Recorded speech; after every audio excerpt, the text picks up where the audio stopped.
दिनै बे मिथिंगा नोगोर उरियामघाट धोनस्री साब डिभिजन गलाघाट जिल्लानि फैगौ 5-6-7 फेब्रुवारि 2021 मायथाइयाव खौसेथि बर' सुबुं आफादनि जोंनि स्निथि बोसोरसालि जथुमा जों बेवहाय खुंगोन।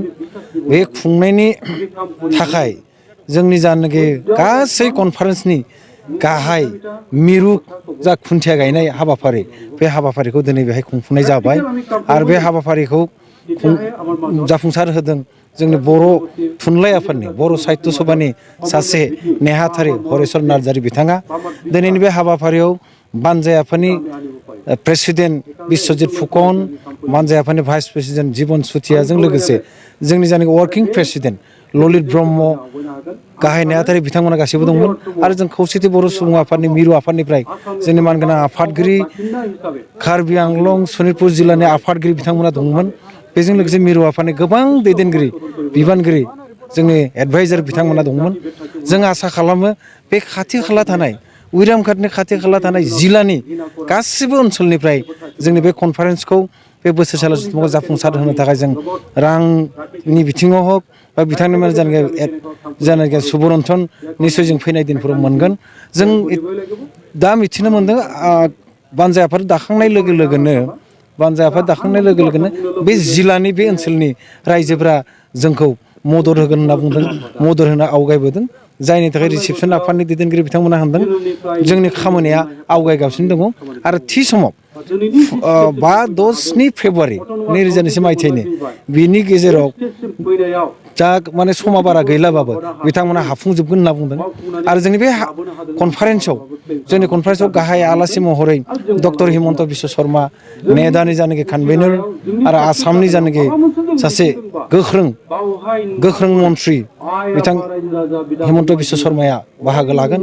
बिथांमोनजों लोगोसे बर' थुनलाइ आफादनि दुलाराय बर' फरायसा आफादनि आबोफनि गोबां दैदेनगिरि बिथांमोना बाहागो लागोन।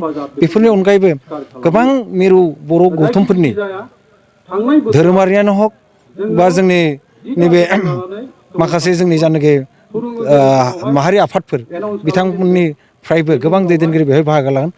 बयनिख्रुइबो मोनसे खोथाया जादों मा थांनाय 30 डिसेम्बराव आसाम सरकारा बिटिसिनि बा बिटिआरनि बाहेरायाव थानाय बर'फोरनि थाखाय मोनसे गोख्रों बर' कसारि कल्यान साहित्य साहित्य परिषद बेनि थाखाय आयेनखौ पास खालामबाय। बर' कसारि वेलफेयार अट'नमास काउन्सिलनि आयेन पास जानायनि थाखाय बे काउन्सिलखौ जों मोननो हानायनि थाखाय देग्लाय जोंनि 24 जिल्ला कमिटिनिफ्राय थांनाय बोसोरफोरनिख्रुइ देग्लाय रासिन बुरजा जोंनिया माने डेलिगेट अबजारभार आरो कालचारेल ट्रप्सआ बाहागो लागोन।